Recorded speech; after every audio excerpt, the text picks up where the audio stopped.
I ignored his caution and went on a date. That ridiculous ego conflict cost me my future husband.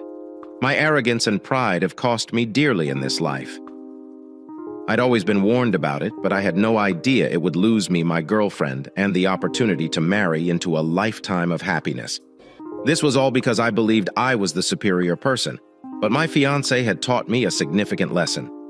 Pride definitely does come before a fall, and my fall was epic LOL. I always felt I was on top of the world. You know, the beginning of every phrase, being the only girl who my parents spoiled beyond belief.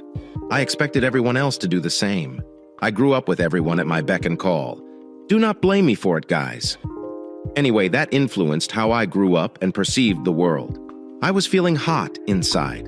Who wouldn't want to do what I said? Nobody and no one could tell me what I should do. That's what I told my fiancé after he warned me not to go on the date, but I had not heard. He wouldn't have known if it hadn't been for my tattoo or mouth, as well as the individuals around me who stole what was mine. I found him to be simp and wanted him to understand that even though we were already engaged, I could do anything I wanted and flirt with anybody I wanted. I wanted him to know that marriage couldn't stop me. My fiancé turned out to be anything but a simp. I was a clown for thinking that, and I had suffered the effects of my ego trip severely. And I had learned my lesson when my fiancé exacted his retribution in the most terrible and unexpected ways. What he did will surprise you, as it did me. And while it didn't get to me again, it was a stab in the back. I suppose the entire situation should not have surprised me. I should have seen it coming when we started having troubles. Problems that were entirely the result of my selfish attitude, but I hadn't seen them coming. Let's start with the beginning of my slide. My name is Maddie, and I am 27 years old. My fiancé's name is Walter, and he is 28 years old. I believe Walter and I had been pals since high school. My connection with Walter was typical of romantic romances in which the nerd gets the girl. But in my situation, the girl fumbles the nerd who turns out to be incredibly wealthy. I kid you not, lol. Walter had a crush on me since high school, but he couldn't tell me because he was in the quiet and shy group, whereas I was the popular, hot girl. I was an attention-seeking witch with an asterisk. I know who I am and was. I would not hide from it. So Walter had a tiny crush on me and kept it a secret throughout high school before confessing to me at a bonfire night hosted by my sorority. That night's celebration had been a fiasco, and the events leading up to my fiancé revealing his affections to me were memorable. And sure, we attended the same college, the University of Cincinnati in Ohio. I had gotten intoxicated and was throwing it down for this random college guy, and before I knew it, I was out of the crowd and away from the music. My fiancé, who was not a party-goer, had come to rescue me from the crowd. Wasn't that sweet? He gave me a glass of water and then stated that he didn't appreciate me hanging around with the party-goers. At that time, I believe he thought he had power over me. He was a year older than me, so he was well-versed in college do's and don'ts, and was eager to offer me advice. Well, I found him cute, and then he told me he had a crush on me and wanted to take me out on a date. I was inebriated, so I answered sure and giggled. That is what I do when I have even a small amount of booze in me. I always remember everything. So the next day, I went on a date with my fiancé. It was cute, but we didn't make it official at the time. We were just great buddies, and he was a big help. We did not start dating until 2 years ago after I finished college. He graduated a year before me and started working for a corporation. We dated for a year, and I got to know his family. I wouldn't call them impoverished, but they weren't middle class. That boundary between the impoverished and middle classes? Yes. I hadn't expected that. I had assumed that he was wealthy or at least well off. Anyway, I didn't give it any notice. We were only dating at the time, after all. There was no push. And he had a plan. He had told me that he had a strategy to make money, but even while we were dating, he took care of and supplied for me. He must have liked me, but I had been too self-centered to notice. We dated for a year, and on our 1-year anniversary, I returned to our shared apartment and opened the door for my engagement party. To be honest, I was a little upset because the objective had been to get affluent first before considering our next step, which was marriage. Wasn't it a fair reason to be outraged that he had just made a proposal to me while all of my friends, who I was better off than, were screaming? Say yes. Yes, I could not say no. Despite my anger, I would not have said no. First and foremost, since I was the first person in my friend group to propose marriage. And I adored my fiancé. Yes, I did. He was thoughtful, polite, and took good care of me. But then I let my ego stand in the way of a positive outcome. So I said yes, and we started arranging our wedding. That is how Walter became my fiancé. Then I'll explain how I botched everything and lost the person I was intended to spend my life with.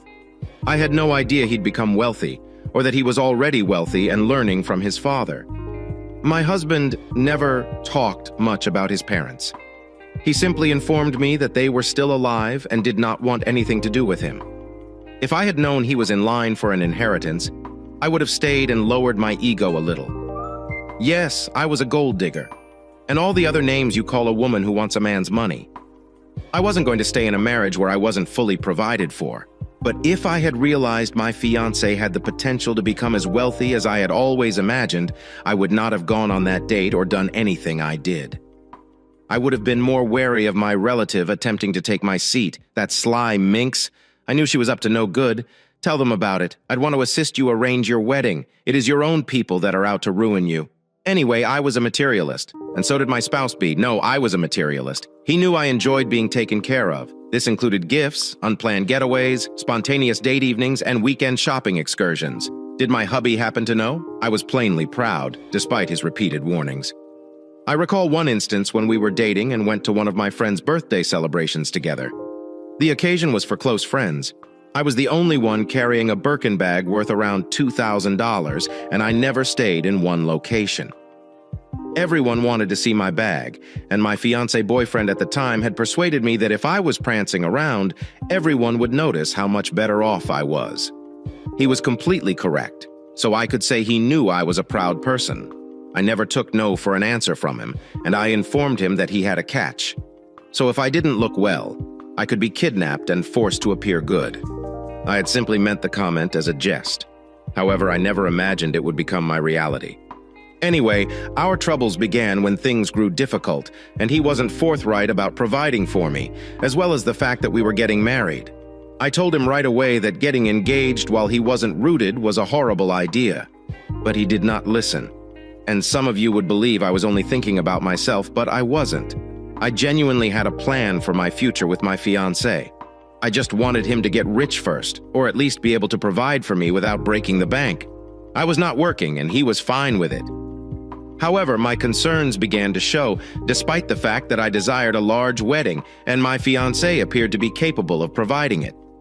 But along the road, it was discovered that he couldn't. Was I wrong to be angry over that? I was not. I was not wrong to want what I wanted. I wasn't incorrect in pursuing it either. My fiancé began having some snags at work as the bills for the wedding we had been planned began to accumulate. It was so unexpected, yet I had noticed it along the road. He returned home one day and stated that he was under intense scrutiny at work, but there was some mistake with the funds he received for a company buy and blah blah blah, with every loophole pointing back to him. However, he had not taken any money from the company. But I wasn't listening to any of that. What caught my attention was when this man suggested that we postpone the wedding. Can you imagine it? LOL. After being the first to become engaged among my friends and boasting that my wedding would be the one they would remember for generations, he told me we would have to postpone. I told him straight out that I had no idea where he was going to acquire the money, but we were going through with the wedding as planned. No one was going to bring down my status in front of my pals in the coming weeks. My fiancé refused to go to work and instead stayed at home, surfing the internet on his laptop and snacking on chips all day. It got on my nerves, so I decided to approach him about it. We had bills to pay. We had to pay for the space, my dress fittings, the cake, food, and decorations. And he was just being casual about things and lounging around the home.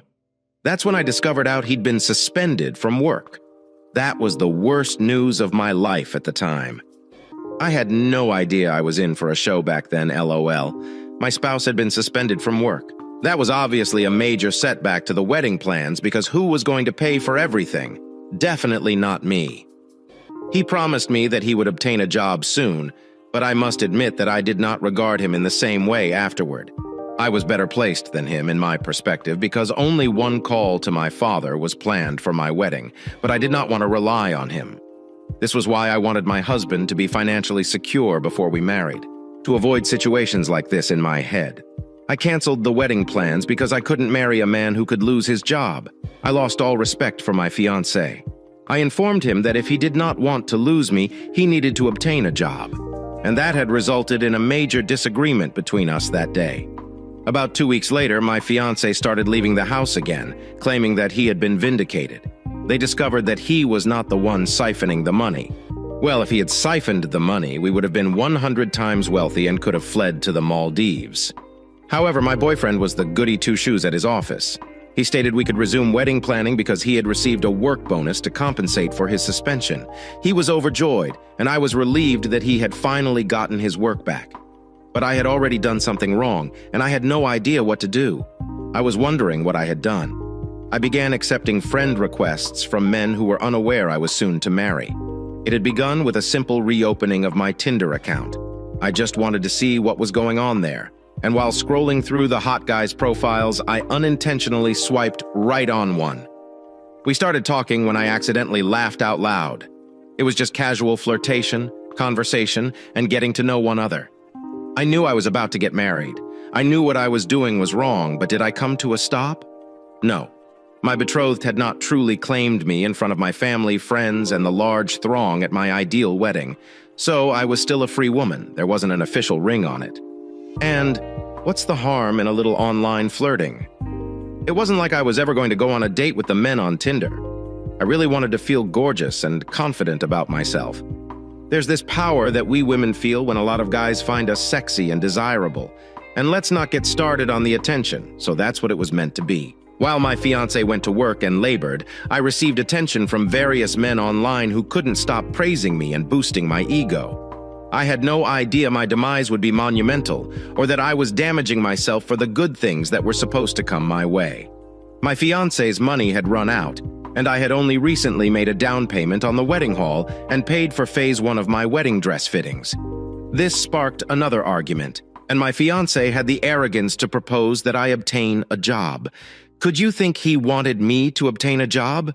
And why was it necessary for me to foot the wedding bill or to start taking care of myself after marrying him? I was furious at that statement, and I reminded him that he was the one who dropped down on one knee and asked me to marry him, not the other way around. For him to have done so, it meant he was prepared to accept me as a responsibility and provide and care for me. I informed him that my father could still care for me despite his advanced age. I had been childish with my words. Trust me, I had no idea the consequences of what I was saying back then. Anyway, that appeared to irritate him even more because he assumed I was also in on the marriage, which I was. Do not get me wrong. However, as I previously stated, I was not going to marry someone who would not provide for me. Imagine telling me that I needed to obtain a job after being pampered my entire life. What am I going to do there? Actual work? No thanks. He was furious and I was as enraged. As a result, our wedding plans were once again put on hold. I should have noticed the indications from here. You needed to be blind.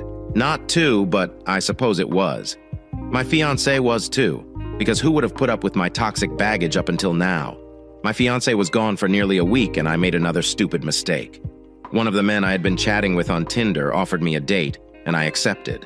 I was upset and angry, and all I wanted was to feel better about myself. My fiancé stopped doing that. He used to take me out on dates and go shopping with me, and he just showed me how much he cared about me in his own unique way. I hadn't felt like that in a while, so I went looking for it. I didn't anticipate my Tinder date to be as hot as fire. I saw his images and assumed they had been slightly altered to resemble a Greek god. I didn't expect the man I'd see on the date to look exactly like his images. He was hot and I was engaged, but he had no idea how much I liked our date, so he requested to see me again. I went on another date with him while I was supposed to be arranging my wedding. I was aware of what I was doing, but I had no idea what the consequences might be. My fiancé refused to care about me, therefore I wasn't going to give him a second thought. This was what I was thinking. After all, I was young and could attract any guy I wanted. If he didn't come clean, he was going to lose me. I didn't desire it, but my ego served as my spokesperson, speaking in place of reasoning in matters of the heart. Obviously, my fiancé had no idea I was going on dates behind his back at first. He wasn't meant to know, so maybe I could have gotten away with it. I wouldn't have been humiliated, and I'd be enjoying my dream life as his wife. However, that approach did not work for me. Funny enough, I always assumed that things would always go my way. That was the mindset I had as I grew up. I received anything I desired. Things had always gone smoothly for me. Men fell at my feet. People went out of their way to help me simply because they wanted to be on my side. So I went on the date since my fiancé did not want to contribute to my life. Call me a gold digger. But most of you are doing the same thing. My fiancé returned home after a week and apologized like he should. He apologized for making me feel like I needed to provide for the wedding, and I forgave him. Of course. I even stopped going on dates for a short time as a sign of good faith, and our wedding plans resumed. However, the financial aspect of giving remained a major challenge. Then my cousin had to get involved. Miss Goody Two-Shoes pretended to want to help me, but she was a serpent and a far worse gold digger than I was. It was as if she was sent from the depths of hell to wreck my existence, and that is exactly what she did. My cousin asked if she could move in with me. In truth, she didn't ask. She suddenly showed up at my house one day and said she was come to help me organize the wedding. She stated she wanted to help me because she knew I didn't have any relatives or sisters to support me, so she chose to help Lowell, as if I implored her to come to my rescue. I couldn't turn her away because she was right on my doorstep. Allow her to see how hard I worked to acquire money from my fiancé so that I could have my dream wedding. I had no issues about her seeing me at my lowest since she wasn't seeing me. It was my fiancé. My pride remained intact. I wasn't the only one without money because, despite my fiancé's decision to stop contributing for my maintenance and upkeep, I had my own means. My fiancé was having difficulty making ends meet, and it served him well to plan a wedding when he wasn't yet financially secure. I was even having second thoughts about it. To make matters worse, my cousin needed to be supportive. I recall one incident when we were dining together and discussed the important issues we needed to resolve with wedding planning. I informed my fiancé that we needed to finish paying for the wedding site because the down payment was no longer sufficient to secure the location. Instead of supporting me, my cousin encouraged my fiancé and suggested we find a smaller venue. Would you believe it? She wanted to tell me what to do at my own wedding. I should have noticed it earlier. I should have noticed how her gaze never left my fiancé and how she was constantly coddling him. I should have known she was watching and wanted to get her claws on my man. If I had acted on it, I would not have lost my fiancé to her.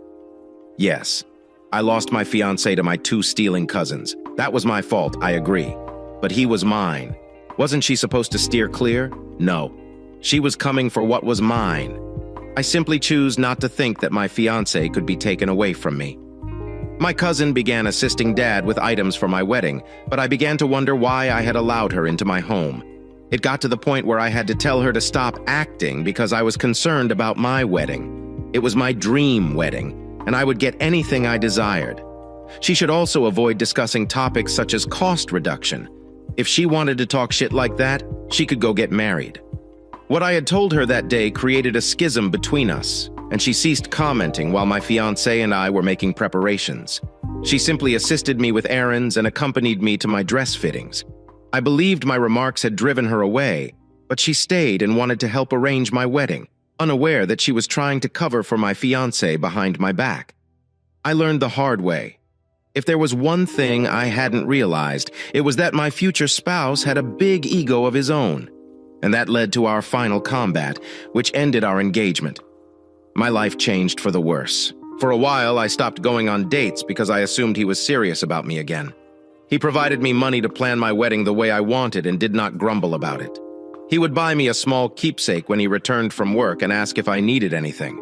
I was content, but karma or whatever must have been unkind. Perhaps my varied choices contributed to my collapse. I would never acknowledge it. But then my fiancé became distant. I believe this was the point at which my cousin began approaching him and providing emotional support as I dealt with his headache. It really is your own people, LOL. My fiancé had become aloof and disconnected, and I didn't interpret it as anything. I didn't realize it until everything had gone wrong because, while my boyfriend was being told he deserved more than my two-timing cousin, I had relapsed into my old bad behavior. I ran into the handsome guy I had a date with at the mall. I mentioned him at the beginning, so I ran into him and was instantly reminded of how attractive he was and what I was missing. He inquired about me, said he had missed seeing me, and paid for my entire purchase on the spot. Could you believe I wasn't going to reject him? I let him take me to a restaurant and fed me. Then it started again. I knew what I had done was wrong, but I was not legally married to my fiancé. He had asked me to marry him, but I had not answered yes in front of God as a high church official, so there wasn't supposed to be any problem. I went on dates with Mr. Hot Guy behind my fiancé's back and got things in exchange, and he didn't even ask for sex. That's what made it so surreal. He wasn't pressing me for sex, but he wanted me to have all I could possibly want. Of course, I wouldn't give up such a fantastic item. My fiancé be damned, Lowell. The ramifications of the remark I made to myself. It was quick. My fiancé didn't know I went on dates, and to be honest, I didn't care whether he knew, but he found out. My cousin had a ragged mouth. I was on a shopping trip with my affair when we came upon my cousin at a clothing store. There was no other way to explain the situation than that I was cheating because my affair had his hand around my waist and was hugging me close to him. This was how I ran into my cousin. Fortunately, she said nothing in front of the guy I was with. Fortunately, she only shook her head and walked away twice. If there was anything like that, she didn't notify my husband on the first day. I believe she wanted to confirm whether it was real, and I didn't try to be bashful and hide the fact that I was having an affair with another guy to whom I wasn't engaged. We ran into her again, and this time she turned on me to my fiancé. This coincided with my fiancé's office party, which allowed employees to invite their significant others. My fiancé had told me about the party, and my affair had mentioned that he intended to accompany me to an event. I had no idea there was drama about to emerge, so my cousin informed my girlfriend, who was furious. He screamed at me that despite everything he had done for me, I was prancing around as if I didn't have a ring on my finger or was already dating someone. I was openly flirting and taking presents from men when I was about to get married. Apparently, he had noticed all of the things I had been bringing home, but had decided to ignore because he assumed they were from my father. This is when I realized my girlfriend had a big ego. He started outlining all the things I'd done that he'd chosen to ignore, but only because he loved me and believed we were meant to be. So he'd overlooked a lot, and I was supposed to apologize to him for taking him for granted. And one thing I wasn't paying attention to was my own ego, which had flared up and reared its ugly head. I told him he should consider himself lucky that he was able to put a ring on my finger when I was still clearly a catch. Apologize. Can you imagine if I should have apologized to him? For what? I didn't push him to get down on his knees and ask for my hand in marriage. We exchanged such passionate words that my cousin had to withdraw herself from the harshness of the situation. Then I informed my fiancé that I would not be attending his workers' party with him because I was on another date with someone who did not make fun of me and thought I was worthy. That appeared to enrage and more, and he warned me that I should not even consider it. My girlfriend made it obvious that if I left on the date I was talking about, it was the end of our relationship. How could I have assumed that was a joke when he told me? I assumed he was joking about his statements and merely repeating them in anger. And I left. I left on a date with Mr. Hot Guy, and you would not believe the drama. I imagined myself on the date Mr. Hot Guy had asked me to accompany him to. It turned out to be my fiancé's workers' party. The exact same. Imagine my amazement when the car pulled up to my fiancé's office building, and Mr. Hot Guy escorted me inside. The first person my gaze fell on was my fiancé, and I thanked my fortunate stars that no one at his company knew who I was, and I prayed my fiancé wouldn't raise a commotion. But dumb luck. He did not create a spectacle in front of everyone. He had just approached my date and told him I was engaged to be married. My date quickly dropped my hand as if I had got a virus and proceeded to quarrel with my husband. I'd stepped in close to hear what they were arguing about because, in some sick, twisted way, I hoped they were arguing about me. I assumed that everything revolved around me. They had not been arguing about me, however. Apparently, Mr. Hot Guy was the one who accused my fiancé of embezzling monies. He was the one who had caused my fiancé to lose his job the first time. How hilarious was fate. It was very funny.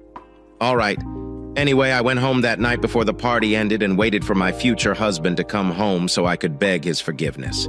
He arrived home while I was already sleeping, so I had to visit him the next morning. My cousin had already left the home. At least she had the foresight and decency to do so.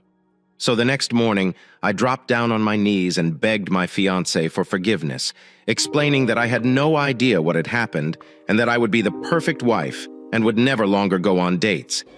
My fiancé said nothing and did not toss me out of the house. I had believed fate was amusing. My fiancé had a sense of humor that would make you laugh out loud. He wrecked me in front of all of my pals.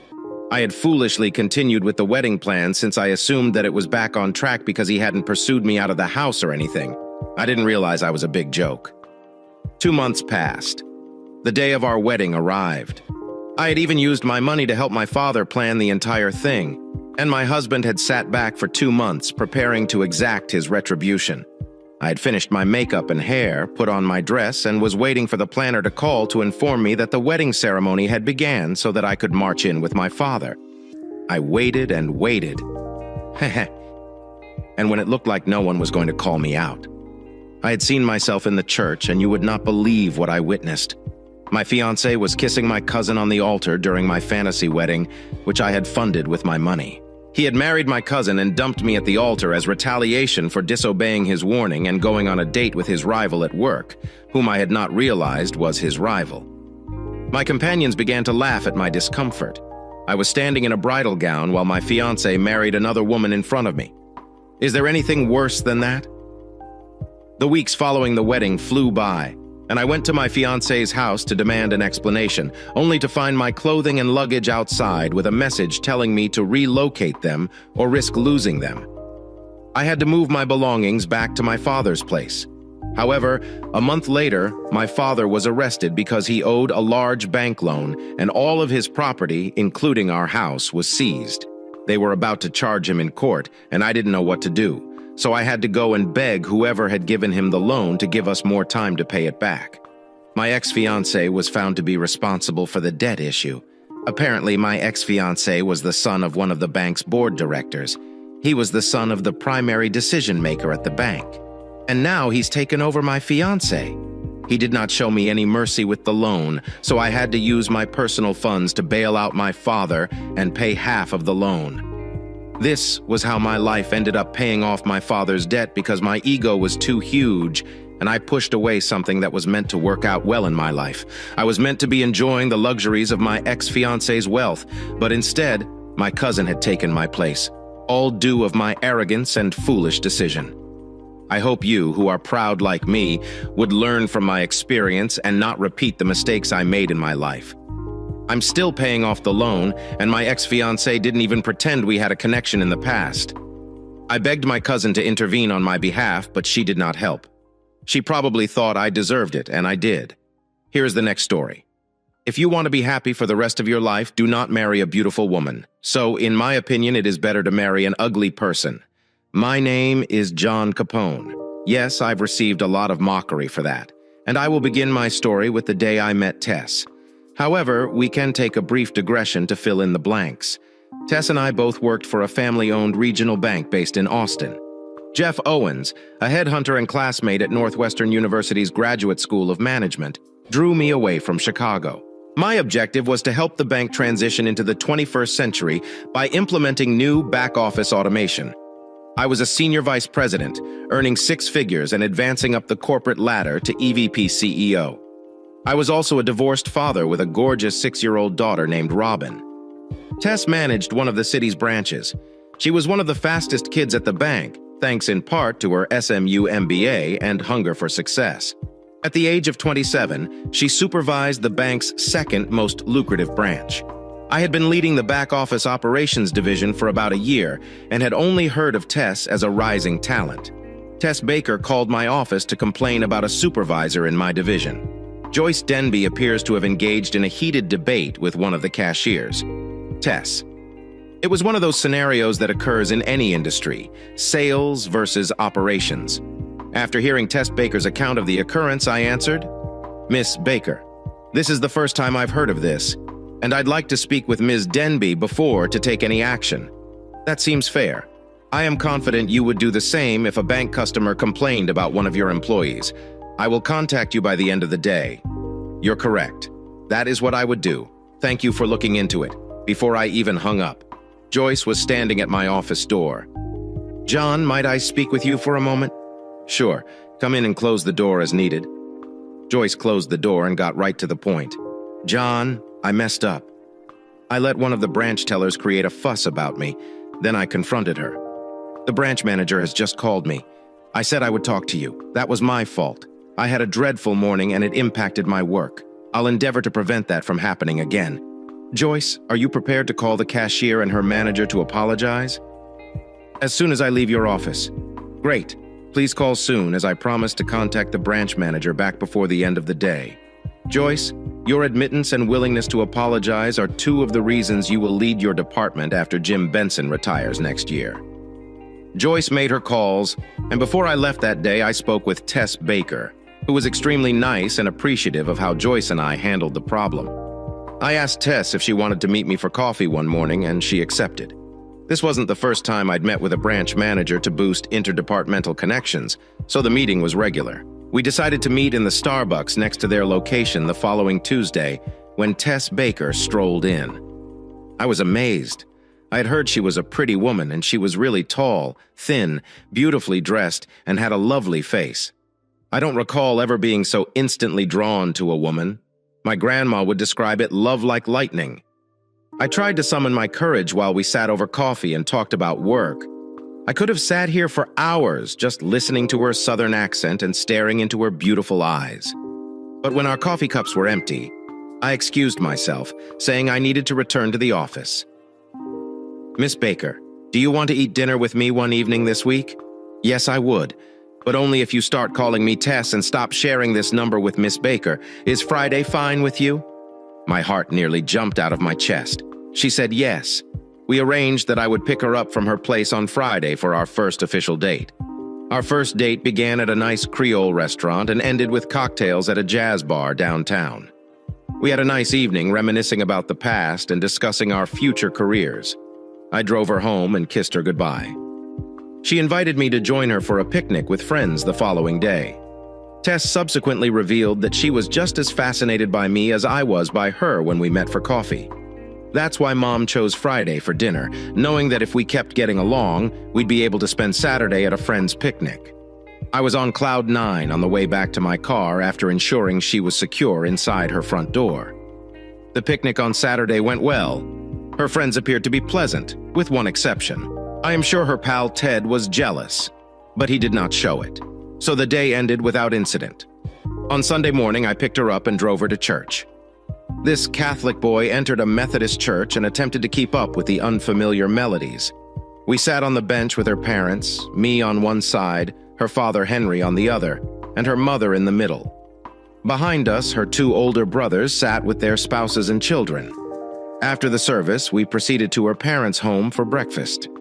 Her mother and brothers were wonderful, but her father was a touch distant. I later discovered that he was a bit of a racist towards Catholics, and my surname Capone didn't help. But I've got to give him credit.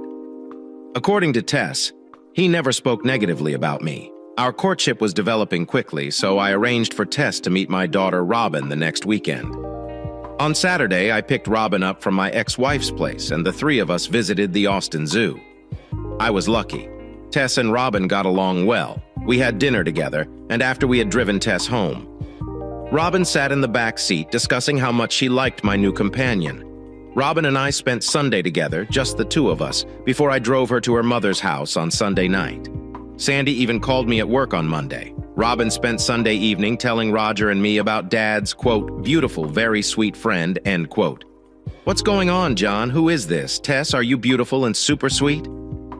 Sandy and I were best friends in high school. Sandy was the head cheerleader and I captained the football team. We both did track and field in the spring and took the majority of our AP classes together. We both received academic scholarships to the University of Illinois.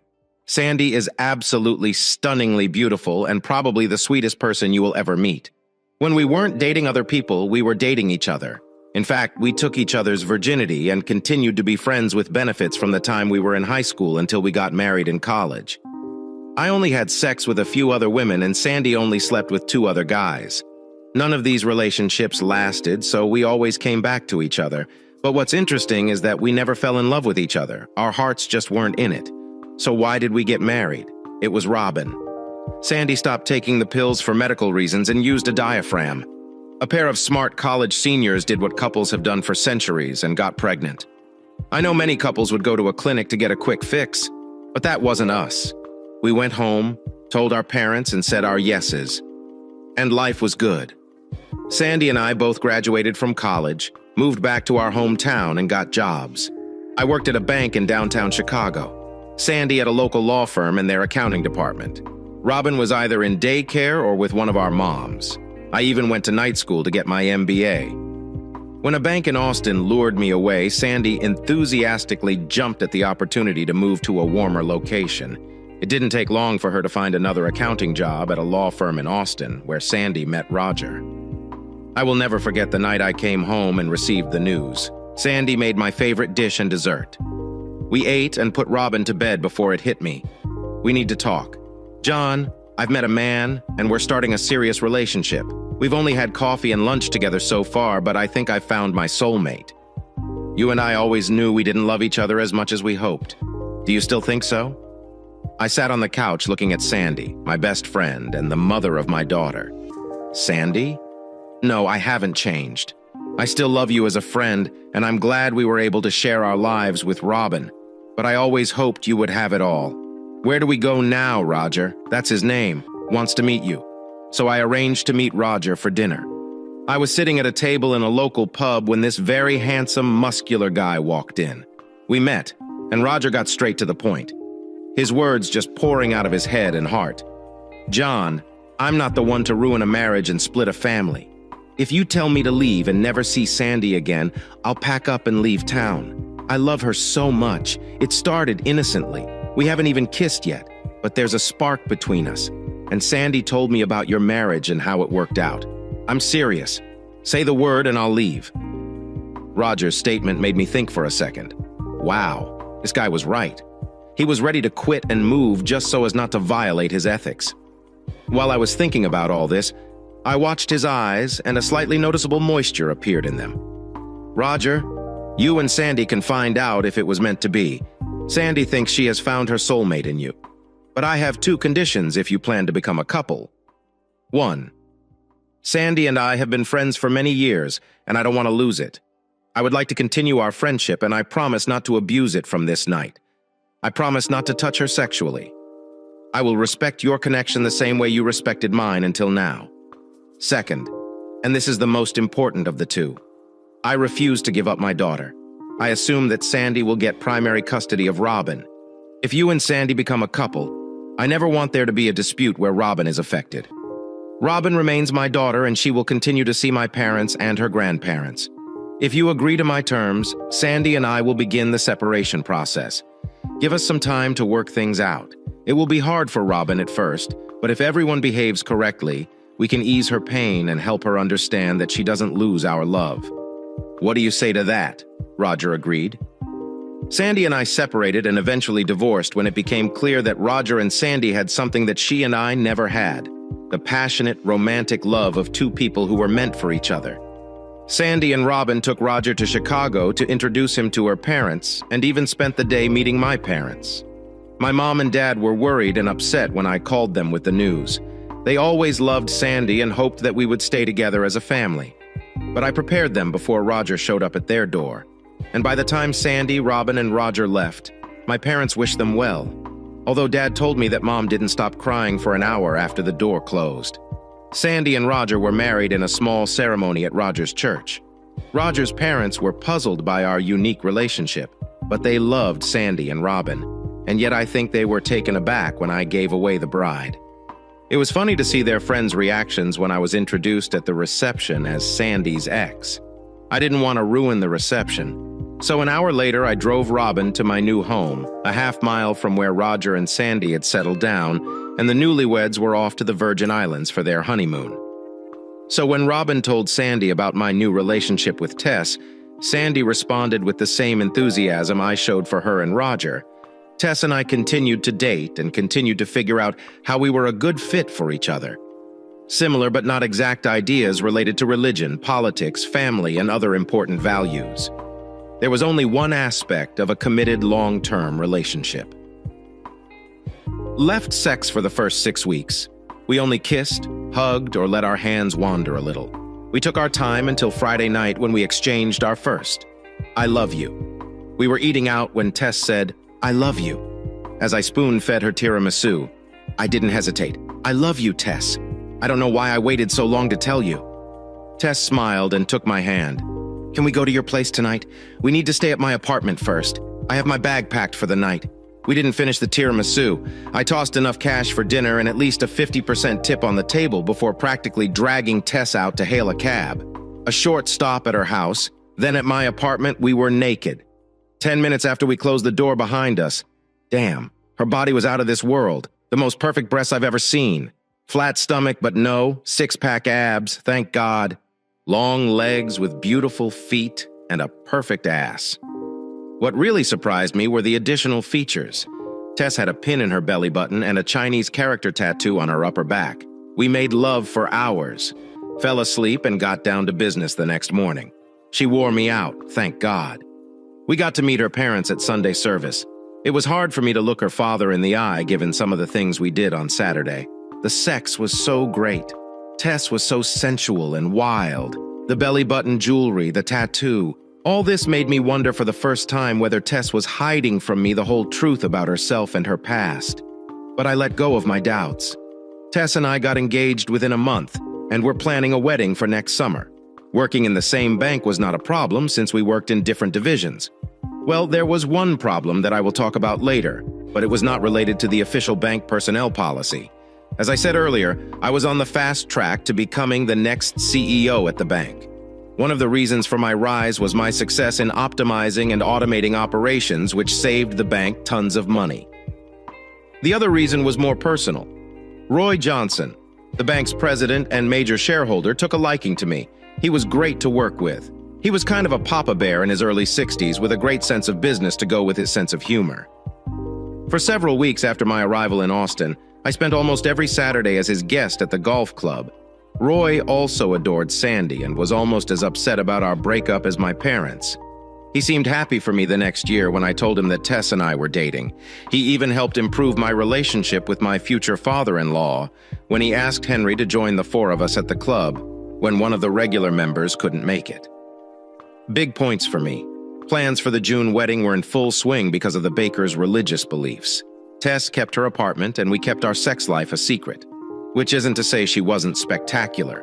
We experimented. Tests continued to surprise me with her acceptance of almost everything I offered. Did I create a monster, or was she always like this? The wedding was wonderful. All the issues with Tess, his parents were resolved, and they were especially pleased when I told them that all our children would become Methodists, not Catholics. Henry even seemed happy when he gave his bride away. Robin was the flower girl. Sandy and Roger were invited and present. Jeff Owens was my best man. We spent our honeymoon on South Beach in Miami, days at the beach and evenings at great restaurants and nightclubs. Tess shocked me when she suggested visiting a nudist beach north of the city. She read about Howlover Beach, a city park where naked sunbathing is allowed. Neither of us had ever been to a nude beach and didn't know what to expect. Tess was a big hit in the nightclubs. I had to practically beat off willing Latin Americans with a stick. It was surprising how many of them asked Tess to dance. Some of them had a hard time accepting her refusal.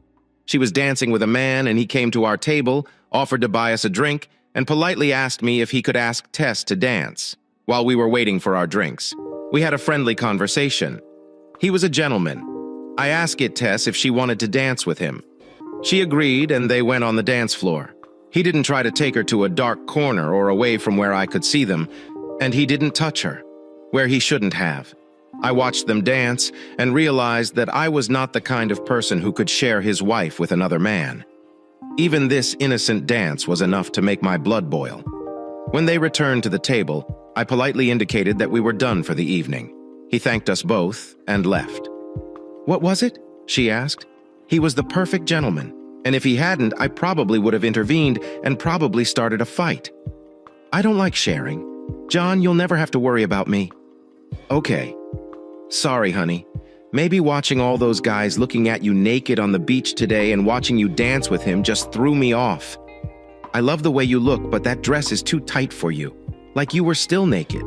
And it was almost like he was holding your naked body close to him. Do you even wear underwear? Tess smiled wickedly. Do you want to know? Let's go back to the room. When we got back to the room, Tess told me to sit in the big chair. She took off her dress and answered my question. Not a hint of underwear. Not even that tiny thong. She bought for our honeymoon. Like I said, Tess, no sharing. And I told you, you don't have to worry about me. I'm yours, and I will be yours. Remember our vows, for better and for worse, rejecting all others. When our priest asked if we wanted to change anything in the vows, I said no. These vows mean everything to me. I undressed and carried Tess to the bed. We slept naked all night, cuddling each other. The week went by way too quickly, and we were back to our work responsibilities and routine in Austin. The Miami honeymoon made two things clear. First of all, I have a slightly jealous side. Secondly, being jealous and married to Tess will create certain problems. Tess is a beautiful woman, and she attracts men like a magnet. Her open and friendly nature is often interpreted by men as flirting or approachability. Tess has no intention of sleeping with this guy, but she may not realize that he might feel differently. Tess grew up with two older brothers who treated her with love and respect. Tess assumes, even at 28 years old, that most guys are good guys just like her brothers. 4 months after our wedding, our world began to fall apart. Mr. Johnson suffered a massive heart attack and died in his sleep. Everyone in the bank was shocked. This wonderful man with a heart of gold was defeated by that same heart. There wasn't a dry eye in the building the day his death was announced. Some of my employees were given the rest of the day off. There were people in my division who started working at the bank with Mr. Johnson over 30 years ago. I was asked to be one of the executioners at his funeral, and I was honored in the short 3 years that I worked there. I fell in love with the man. After the service, I expressed my condolences to Johnson's family and was faced with the cold, hard eyes of his son, Roy Jr. I don't know if I had ever seen such hatred in a person's eyes before that day, but I saw it that day. Roy Jr. became CEO. His mother still owned a majority of the shares, but Roy Jr. essentially controlled those shares. 2 weeks after Roy Sr.'s funeral, I was called into Roy Jr.'s office. I knew this was going to be an awkward conversation when he told me to address him as Mr. Johnson and not Roy.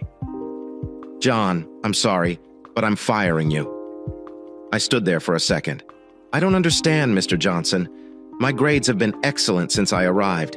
I've saved the bank millions of dollars, and I've been promised a promotion in the near future. Tough, John. None of these promises are in your contract, and Texas is an at-will state. Basically, I don't need a reason to fire you. There are 2 security guards at your desk. Get your personal things and leave the office within 30 minutes. This idiot stood there with a smirk on his face. It took all my self-control not to wipe that smile off his face. I knew this would land me in jail, and luckily I didn't give in to my primal instincts. I turned to see one of our guards standing at the door with a stun gun, pointed at me. I left the headquarters building and headed to the operations center. I didn't have time to stop at Tess's branch to tell her the news, and I didn't want to tell her over the phone.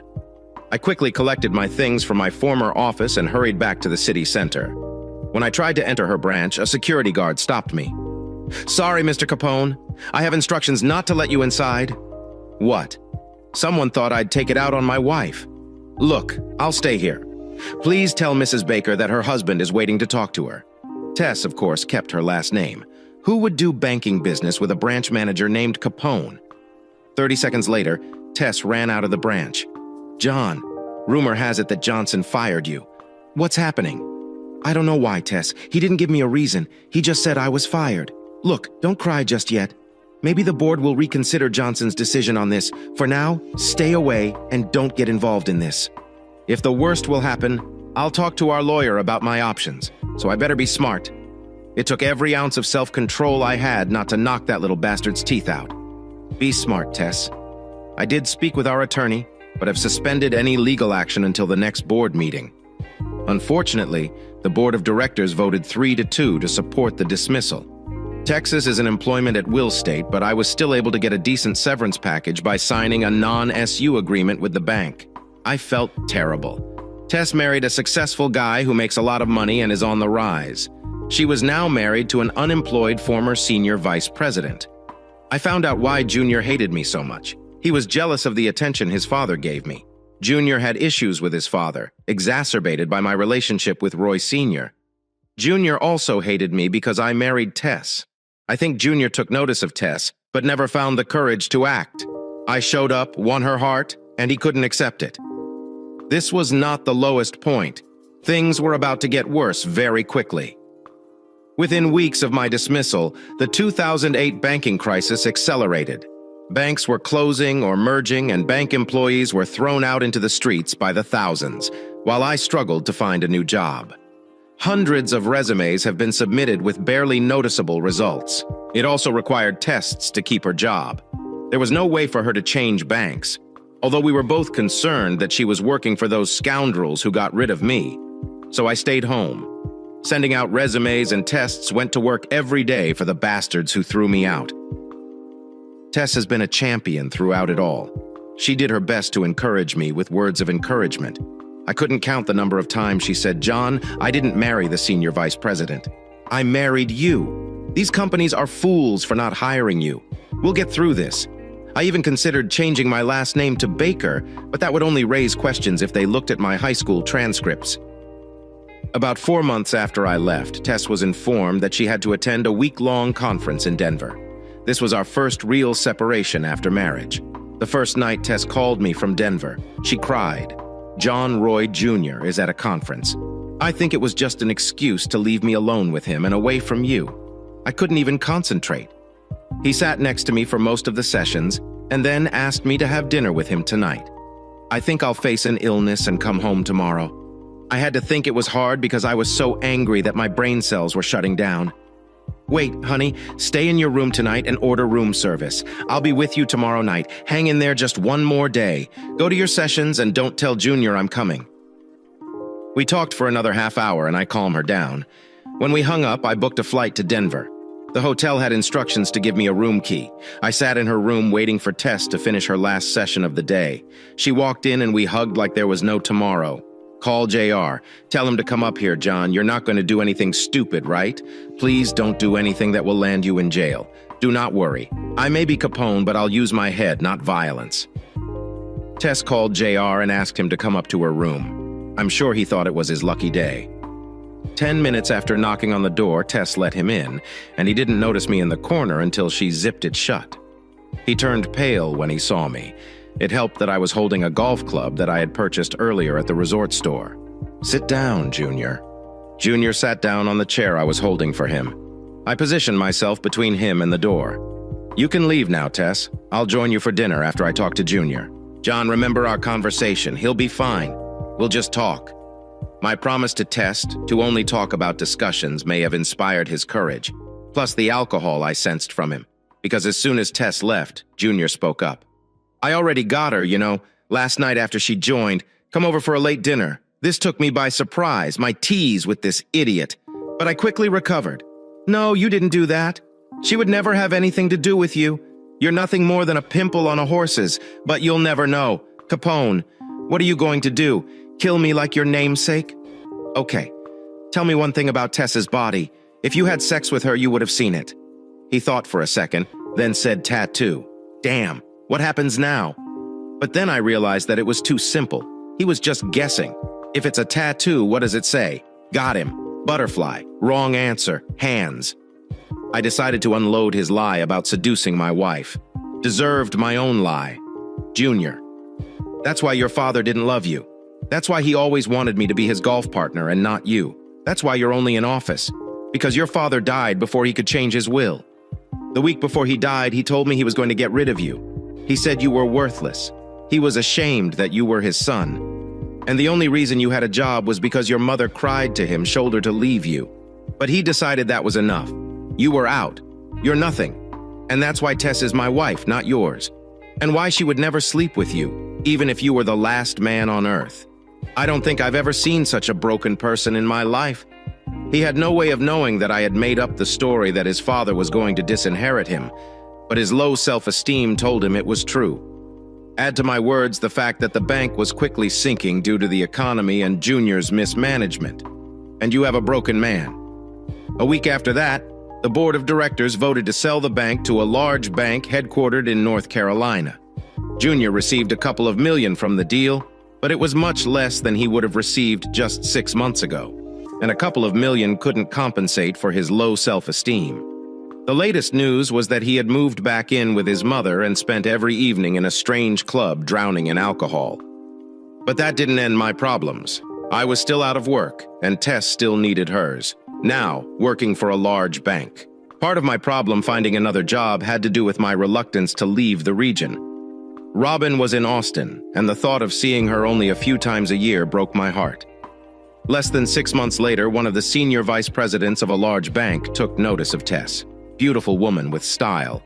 Unfortunately, the big bank still had old-school attitudes towards women in the workplace. There were rumors that there were ongoing sexual harassment claims against some managers at the bank. Chris Hines was senior vice president in charge of the Southwest branch network. Within 6 months, he reorganized his managers. Tess had just turned 30 and was now in charge of 12 branches in the Austin area. She also reported directly to Hines. I finally found a job around the same time Tess got her promotion. I was offered a position as an operations supervisor at a mid-sized credit union. I was offered a quarter of what I made at my last job with some responsibility. But it was a job. I tried not to let it affect my ego, but now Tess was the vice president with tons of responsibility. And I was the second shift supervisor. She married a winner, and now I am a loser. It didn't help. My second shift schedule interfered with our time together and our sex life. What was an active, vigorous sex life turned into once a week on Saturdays. Damn, she didn't sign up for this. But I will say this. Tess has never shown me less love than she did before my luck started going downhill. When we were together, she was still my charming, loving affection itself. She treated me with love and respect. It was my own ego and how I thought people would react to me became the problem. With her new position, Tess had to travel to Atlanta every month for 2 or 3 days, since we didn't see each other much during the week. Her travel schedule didn't impact our overall time together much, but gradually, I began to notice signs of stress on her face. After returning home, I asked her more than once what was bothering her. But either she didn't want to burden me with her problems or she was hiding something. One thing she shared was her desire to start a family, even if it meant living on one salary. Whether it was her as a housewife or me as a housewife. We decided to cross this bridge when she became pregnant. Tess stopped taking the pills, but we didn't change our schedules. So getting pregnant might require a miracle. For the next 9 months, we held on. I never stopped looking for a better position. I was damned before I would become a stay-at-home dad. I needed a new job with a decent schedule and salary. That's what I'm ashamed to admit. This is the only secret that I intend to take with me to the grave, and I pray that Tess will never find out about my misdeed. 5 months after we decided to try for a baby, I used funds from my personal rainy day account and hired a private investigator. I asked to shadow Tess for a full week while I was working second shift, and when she went on one of her trips to Atlanta, the detective found nothing worthwhile. During his week in Austin, Tess went out 2 evenings a week.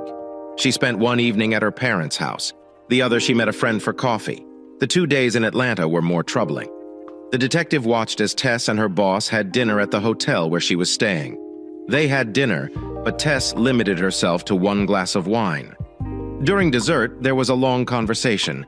Tess kept shaking her head. The detective could not hear the conversation, but it seemed that Haynes was trying to get Tess to spend the night together, and Tess was refusing. The detective remained nearby as Tess stood up and headed towards the elevators. He watched Haynes as he watched Tess enter the elevator before the doors closed. Haynes jumped into the elevator. The detective was too far behind and was unable to enter before the doors closed, but managed to take a photo on his cell phone of Haynes forcefully kissing Tess. The detective pressed the call button, and when the next elevator opened a minute later, Haynes exited that elevator, rubbing his face, which looked like he had been hit. The detective followed Haynes to his car and watched him drive away. That's what Tess was dealing with. Why didn't she tell me? probably because she was still afraid that I would end up in prison after receiving the detective's report. I tried to get Tess to open up without giving away what I knew or how I knew. I finally asked her directly after her next visit to Atlanta, "Tess, is there something going on between you and Haynes?" She looked at me as if I had hit her. "How can you ask me that? I didn't do anything to disrespect our marriage vows. Well then, is Haynes doing something to harass you? Because every time you come back from Atlanta, there's a dark cloud hanging over you, and it takes you days to get back to normal. John, please let me handle this. I'm an adult. I know you saved me from that jerk in Denver, but I've learned my lesson, and I need you to trust me. It's hard, honey, and you're asking a lot from the man who loves you. Just remember, I'm here for you. Remember that? Not every man has the same principles and morals as me, your brothers, or your father. There are bastards who have no qualms about seducing a married woman, and if that doesn't work, use alcohol or pills to get their way. I think I really scared Tess when I mentioned alcohol and pills. God, I pray nothing occurred on this last journey. And things came to a head over the next month after my warning to Tess. This is where my story begins. Sitting at the dining room table and singing a terrible song about how you should never marry a beautiful woman. I'm waiting for Tess to get home so I can tell her the news. The last few weeks have been horrible. Tess has something on her mind that she won't reveal. Something is happening. Tess entered in the door and her expression startled me. We had been married for just over 2 years and I couldn't figure him out, but I needed to get rid of it. She had to know. "Tess, sit down. We need to talk." "Tess." His eyes expanded. "I have vital news too, but you get started. Perhaps. Tess' news will make mine easy. Perhaps. Tess, I've been given a job as CEO at Jeff Owen's new firm. He offered me a big salary plus 2% of the company to join him. That involves moving to San Jose, California. I want you to quit your work at this trash bank and come with me to California." Tess froze. Why couldn't I read the woman's face? Perhaps it really true that guys are absolutely naive about women, because what Tess said next caught me off guard. "John, I am pregnant." "What? John, you and I are going to become parents. I understand. I should have told you sooner, but I waited until the 2nd month because I was concerned about miscarriage. You should have found out today as I submitted my resignation from work this afternoon. I'm tired of all the bullshit at the bank. I should sue them, yet all I want is to escape. Yes, I am willing to travel to California or wherever with you. I want to raise our child and be a mother and homemaker. I'd like to be at home waiting for you when you return home from work. I wish to live a life similar to my mother's with no side jobs. He is completely devoted to his family." I sprang up and embraced Tess. He brought her to her feet and hugged her fiercely until he remembered the baby growing in her tummy and let go. Of course, hugging Tess won't hurt a baby, but I was ecstatic. Tess and I exchanged hugs and kisses for several minutes. She had tears in her eyes and even cried when I told her that my new pay meant she wouldn't have to work. She was able to stay at home and raise our child, and I hoped that this was only the beginning for our family. Tess suddenly tightened in my arms. "Wait, how about Robin? How can you leave Austin while Robin is here? This is the finest part. Honey, the corporation needs a patent attorney." Roger had already accepted the offer. Robin is also moving to California with his mother and stepfather, so that's what we did. We moved to California. Robin not only gained a little brother when Tess gave birth to our first son, but she also got a sister within a year. Sandy gave birth to the first of her 2 children with Roger. They live 4 houses down from us on the same cul-de-sac in San Jose. Am I blessed? Clearly the company is thriving. We are not extremely wealthy in material terms, but we have everything we require and much of what we desire. But above all, we have love, family, and friendship. Everyone enjoys stories with happy endings in which the bad guys get what they deserve. And I was considering the bodily impact. I may not be a direct descendant of famed Al, but it doesn't mean I don't know somebody in Chicago who would gladly shatter a couple of knees for a few $1,000s. Some argue that living well is the best kind of retaliation, and I can't imagine a finer life than mine. To be sure, I anonymously sent one copy of the elevator photo to Heinz's wife and another to a huge bank's human resources department, Tess. His face was partially concealed by Heinz's, but the mirror in the back of the elevator caught it perfectly. I discovered and re-watched an old Jimmy Soul song from the 1960s. If you want to be happy for the rest of your life, marry a gorgeous woman, provided that this woman is as attractive on the inside as she is on the outer. Thank you for taking time to hear today's story. If you loved the story, please like and subscribe if you haven't already. If you have a tale to share regarding your own or someone else's circumstance, please do not hesitate to contact me. Take care.